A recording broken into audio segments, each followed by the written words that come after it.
Hey guys, Professor Bill, Comic Book University, and I finished reading The Black Hood, Dark Circle, #1. Now, I didn't realize that this is actually Volume 2. What's more, I didn't realize that there was a Volume 1 to begin with. I actually never heard of this comic before, and this was a pleasant surprise reading this. I got something even better for you. You know how a lot of times I'll say, oh man, there's no backstory, there's no, blog in the beginning that tells you what's going on? Exactly the opposite with this.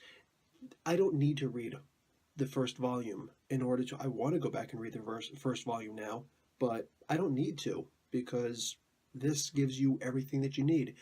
This issue #1, perfect jumping on point. I don't know how they're going to do it with part 2 and 3 and so on and so forth, but this was a very, very easy jumping on point.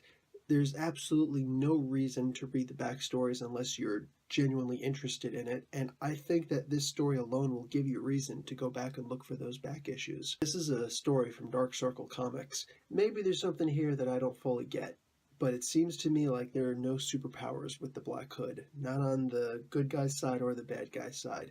The Black Hood is basically just a street vigilante. He used to be a cop. He didn't like how there was only but so much he could do, apparently from Philadelphia, and the badge prevented him from actually finding the criminals the way that they need to be found. Now, he does have this thing about him where he doesn't like to kill. Maiming, hurting people, whatever, you gotta do what you gotta do. But in all circumstances, he does his best to not kill anyone. He says he's got enough murder on his conscience to last lifetimes. Now, you have supervillain groups that aren't powered and they're really just branding themselves, and certain parts in here are funny. They're the Shotgun Twins is one of the bad guys that Black Hood has to deal with, and he gets one. The other one has a shotgun pointed at him, and he says, if you shoot me, you're going to hit your twin. And the guy laughs. He says, are you serious? I don't even know that guy. The agency just pairs us up. It's just part of the brand, man. See, it's stuff like that that gets me excited. Basically, the Black Hood could be anyone. It's kind of like the ideology behind the Red Hood from the Batman series. It could be anyone.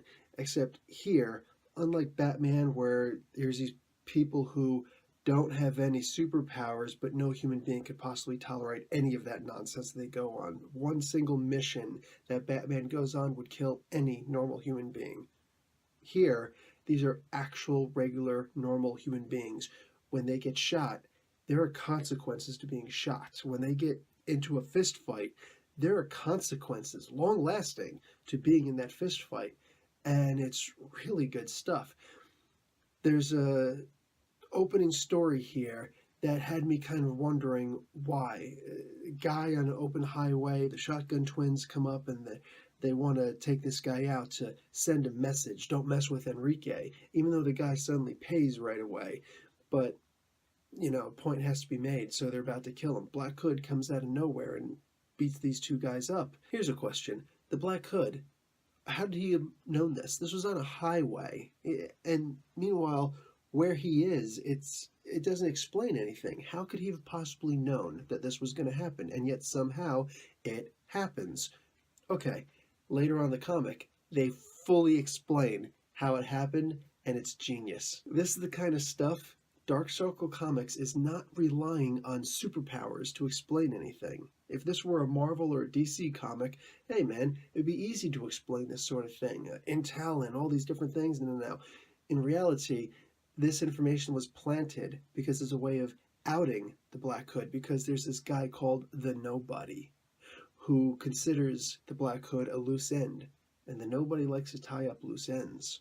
So the Nobody is actually a vagrant, a bum in Santa Monica, and the Nobody actually explains in internal dialogue how he went about piecing the parts together to find the Black Hood, and it's great. It's perfect. When you read it, you'll understand. Guys, you should go out and read this comic. Check it out. Give it a try. I see really good things in the future for this comic. And I'm going to go back and I'm going to try and find all those old back issues now and see what's up with that, because this was a really, really good comic. Grounded, rooted, no superpowers, just expert storytelling and really good art, I gotta say. guys, Professor Bill. Class dismissed.